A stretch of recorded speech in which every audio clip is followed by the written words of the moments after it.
Nisan'ın tariflerine hoş geldiniz. Kanalıma abone değilseniz abone olmayı ve videomu beğenmeyi unutmayın. Bugün sizlerle tam mevsiminde olan tarladan topladığımız çileklerimizle güzel bir çilek reçeli yapacağız.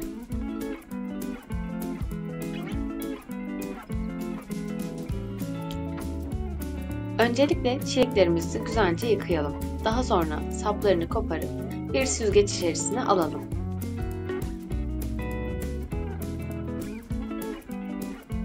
Tenceremizin alt kısmına toz şeker ilave edelim. Çileklerimizden biraz ekleyerek aralarına toz şeker ilave ederek bu şekilde devam edelim. Çileklerimiz bittikten sonra en üst kısmına tekrar toz şeker ilave ederek kapağını kapatıp bir gece dolapta dinlendirelim. Ben bu tarifimde 1 kilo çileğe 1 kilo toz şeker yani 5 su bardağı toz şeker kullandım.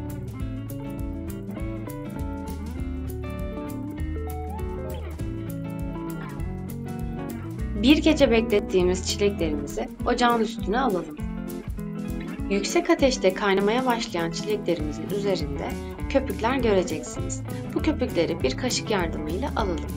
Daha sonra biraz karıştıralım ve köpüklerin çıktığını göreceksiniz. Bu köpüklerden birazcık arındıralım. Daha sonra içerisine 1 çay kaşığı tereyağı ekleyip karıştıralım. İsterseniz 1 tatlı kaşığı da koyabilirsiniz. Tereyağı koyma sebebimiz daha parlak olması ve köpüklenmemesi içindir. Çileklerimiz kaynamaya başladıktan sonra altını kısıp 10 dakika kısık ateşte kaynatalım. Daha sonra tanelerini içerisinden çıkartıp ayrı bir kap içerisine alalım.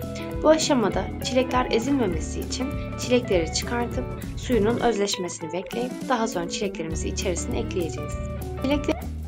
Tanelerini çıkardığımız reçelimizin suyunu yaklaşık yarım saat ara ara karıştırarak kısık ateşte kaynamaya bırakalım.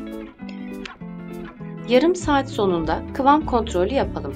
Eğer kıvamı sizin için sıvı geliyorsa kaynatma işlemine devam edin.